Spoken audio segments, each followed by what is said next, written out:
আসসালামু আলাইকুম ওরহমতুল্লাহি ওবারাকাতুহু।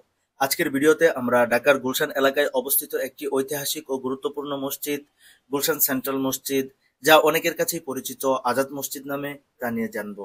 আজকের ভিডিওটি জুমার নামাজের আগে তৈরি করেছি, তাই চলুন মসজিদটির ইতিহাস, সৌন্দর্য, কার্যক্রম এবং বিশেষত্ব এক নজরে দেখি। মসজিদটি গুলশান অ্যাভিনিউতে অবস্থিত।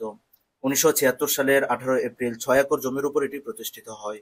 মসজিদটির নকশা করেছেন স্থপতি মেজবাহুল কবির। এখানে একসাথে প্রায় 10,000 মুসল্লি নামাজ আদায় করতে পারেন। মসজিদটির সুসজ্জিত মাঠ এবং আধুনিক স্থাপত্য এটিকে গুলশান এলাকার প্রধান ধর্মীয় কেন্দ্র করে তুলেছে। মসজিদে মহিলাদের জন্য আলাদা নামাজের স্থান রয়েছে, যেখানে তারা আরামের সাথে নামাজ আদায় করতে পারেন। এটি পুরো পরিবার এবং সম্প্রদায়ের জন্য মসজিদটিকে আরো উপযোগী করে তুলেছে।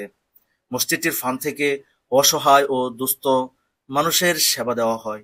প্রতি সপ্তাহে মসজিদের মেডিকেল ক্যাম্পে ডাক্তাররা এসে রোগীদের ফ্রি চিকিৎসা দেন এবং প্রয়োজন মতো ওষুধও দিয়ে থাকেন। ফ্রি কম্পিউটার কোর্সের ব্যবস্থা রয়েছে। 4 মাসের কোর্স শেষ করার পর অংশগ্রহণকারীরা সার্টিফিকেট পান, যা তাদের দক্ষতা এবং ভবিষ্যৎ জীবনের জন্য সহায়ক। মসজিদটি শুধু নামাজের স্থান নয়, এটি ধর্মীয় শিক্ষা, সামাজিক উন্নয়ন এবং কমিউনিটি সেবার কেন্দ্র হিসাবেও পরিচিত। ঈদ ও বিশেষ জামাতের সময় হাজার হাজার মানুষ এখানে এসে একত্রিত হয়। সুতরাং গুলশান সেন্ট্রাল মসজিদ বা আজাদ মসজিদ উভয় নামে এটি পরিচিত।